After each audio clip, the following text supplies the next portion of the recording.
आज जनता बाजारसमोर प्राध्यापक सुषमा कीर्तने यांचा डंपरखाली चिरडून अपघात झालेला आहे। त्या अपघात एवढा भीष्म होता की शरीराचे पूर्णपणे तुकडे तुकडे त्या ठिकाणी झालेले आहेत। पण त्या ठिकाणी जो डंपर होता त्या डंपरमध्ये दगड होते आणि ते दगड पोलीस स्टेशनला दगडसट जो डंपर आहे तो पोलीस स्टेशनला जमा करण्याची पोलिसांची जबाबदारी होती।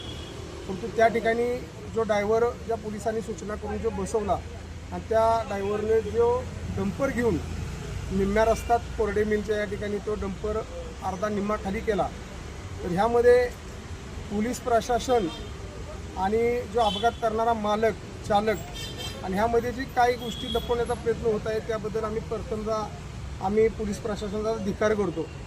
पण आज आंबेडकरवादी चळवळीतल्या आमच्या कीर्तने मॅडम होत्या, संविधानप्रेमी होत्या, त्यामुळे आज जो जनसमुदाय आहे तो पूर्णपणे त्यांच्या पाठीशी का आहे, तर त्या चळवळीतल्या एक कार्यकर्त्या होत्या। आज त्यांचा जो मृत्यू झालेला आहे आणि जो डंपर मालक चालक जो जबाबदार आहे तर त्याच्या पाठीशी त्या पोलीस प्रशासनानं त्यांना डबर खाली करणे, त्यानंतर त्या ठिकाणी आलेले फोन हे सगळे चेक करावेत आणि यामध्ये सखोल चौकशी व्हावी।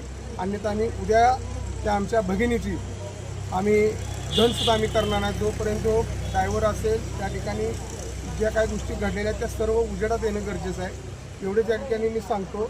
आणि ह्याची सखोल चौकशी त्या पोलीस प्रशासनानं करावी आणि संबंधित जे गुन्हा लपवण्यासाठी पुरावे नष्ट करण्यासाठी जे प्रयत्न करू त्यांच्यावरती गुन्हा दाखल व्हावा एवढी त्या ठिकाणी मी त्यांच्याकडून अपेक्षा बाळगतो।